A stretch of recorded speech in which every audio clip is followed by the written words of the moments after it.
The paintings are done by Medford Near, who was a Church of Brethren minister, and he had the gift of art and drawing, and had the vision of wanting to put the Brethren story together. So in 1944, he began painting, completed in 1949, and there, Milford, Indiana, at the Mack youth camp. In the auditorium, they're 5.5 feet wide, and the sections are 15 feet long in 12 sections altogether, starting from 1708 and going on through, even projecting out to 2008. But the beginning of the Brethren is after the Reformation and the 30 Years' War, and he depicted this particular scene right here. He had a man with a band-aid over his head, which represented the persecution in the 30 Years' War. After the Reformation, there was a beginning of the pietistic movement off of the Lutheran background, and this is Spener, who was an influence on Hoekman, who was a basic influence on Alexander Mack as he traveled in the area close to Heidelberg. Mack was born in Friesheim, baptized as an infant in the Reformed Church. And so as he is being influenced by a deeper spiritual life, he begins to search the scriptures himself with others. And in time he is warned that you better start coming back to the Reformed Church or there's going to be trouble. But with this, then, it caused a lot of these people to move up to a peace-loving area under the Count Henry at Wittgenstein, close to Schwarzenau and the Eder River. And as many of these people lived together, they had a difficulty in wanting to be together in one complete unit, and they kept searching, and Mack wondered, well, it is necessary for a body to exist. How could you practice Matthew 18 if that was not the case? So they began to search the scripture, more was revealed, and read the scriptures of counting the cost, and made preparations to go to the first baptism. By now they would understand immersion was the way of baptizing. So in the scene you have the angel wing in the background, the divine protection. Here's a symbol of the Lutheran Church, the Catholic Church, the Reformed Church, and here's these 8 souls coming to this decision, knowing that it would be a challenging thing to deny their infant baptism and start a believer's baptism church.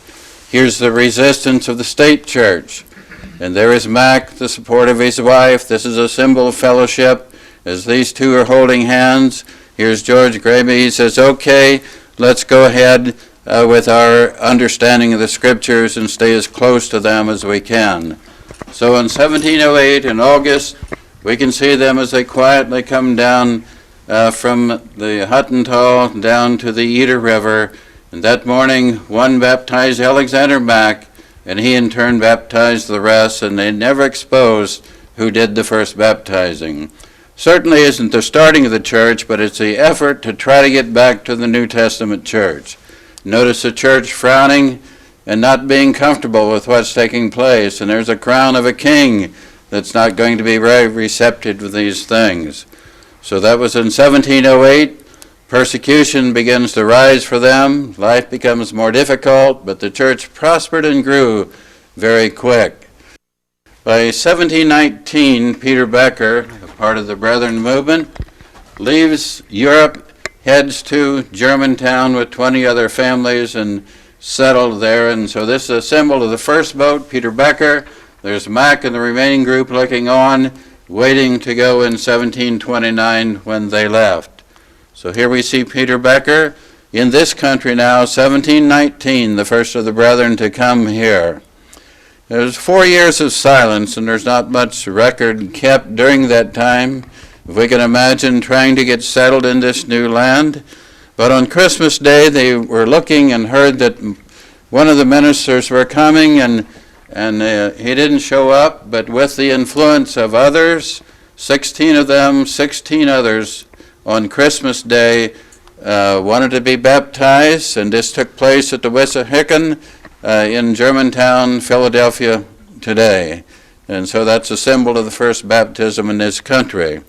As they left the baptismal scene, they went up to John Montgomery's home, And here's the first symbol of the love feast that took place. Peter Becker standing at the end preaching. The feet washing would have been the triune love feast that we're all so familiar with the examination service, feet washing, and the fellowship meal, and then the salutation and the bread and the cup. And they progress very swiftly. A lot of converts from the Mennonite background, a lot of our names come out of that heritage. And there we see them reaching out to others. Now they're spreading. You see, moving forward. There this young man's pointing to the Bible. They were going by the Scripture and the Holy Book only. There is preaching. There's more baptisms, a symbol of love feast as they continue to grow across the Conestoga, that would be Lancaster area. 1729 is when Alexander Mack comes across. And here's the entry of Alexander Mack and 122 others. And then Peter Becker and those that have already been in this country. You see her wiping tears, and what a comfort it was with his 3 sons. He'd lost his wife and 2 daughters, and a welcome visitor to this country, and helped to revive the church as they settled in around Germantown. And the sons grew, and the church prospered and grew, not without problems. Here would be a symbol of the cloister element that pulled off later on. There is Beisel, and this is Martin Erner with a gavel in his hand, and this is a symbol of the first annual meeting that took place. And the concern was the Zinzendorfs were being an influence on our brethren, and they got together and decided this would not be good to try to follow his influence. Back here is a printing press of Sowers Jr., Alexander Mack Jr. Then the Revolutionary War comes on. Can we imagine how trying that would have been? And this is Christopher Sauer, stripped him of his clothes, destroyed his books, and before he died, though, he was able to pay everybody back that he owed. Church prospering and growing and heading south.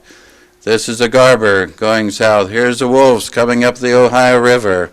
And then coming up into Ohio in the background, we see the covered wagons moving west and spreading across the western territories. Likewise in this scene. And again, a reminder of the angel wings and the protective hand as the church prospers and grows.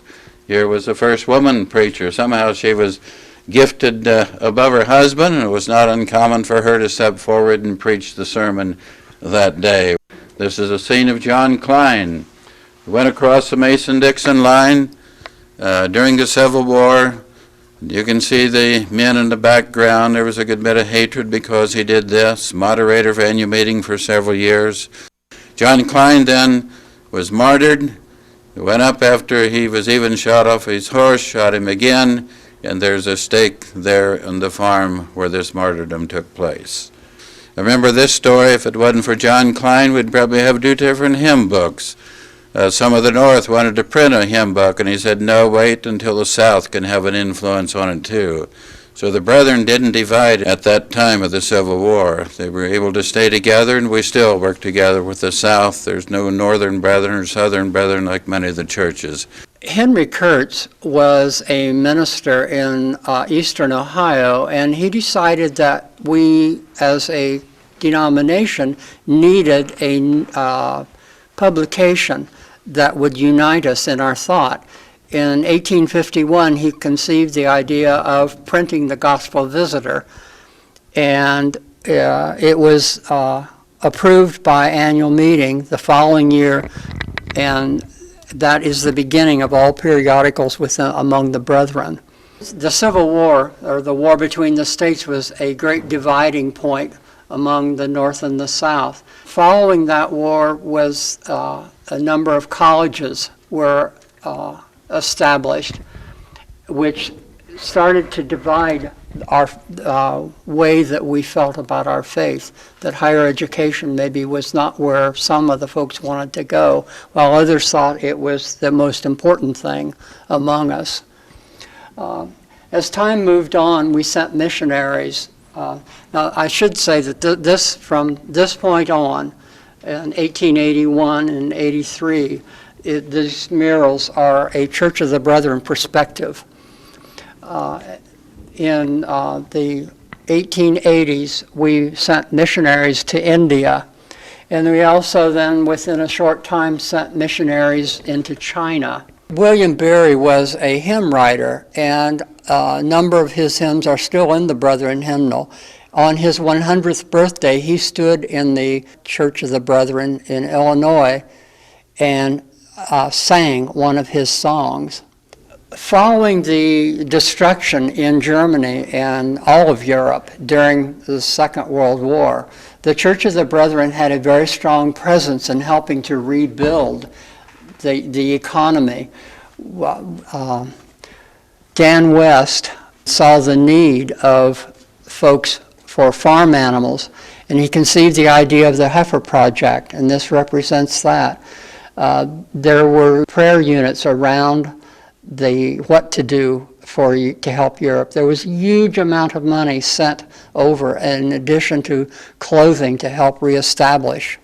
1949 is when Medford finished painting, but he decided to take it through to our 300th anniversary. And he hit the nail on the head exactly with all the pestilence that has been in the world in these years. This is the old couple who were once young, looking back. This represents our love feast today. We are a multinational group of people. Interestingly, we have more members in Nigeria than we have in this country.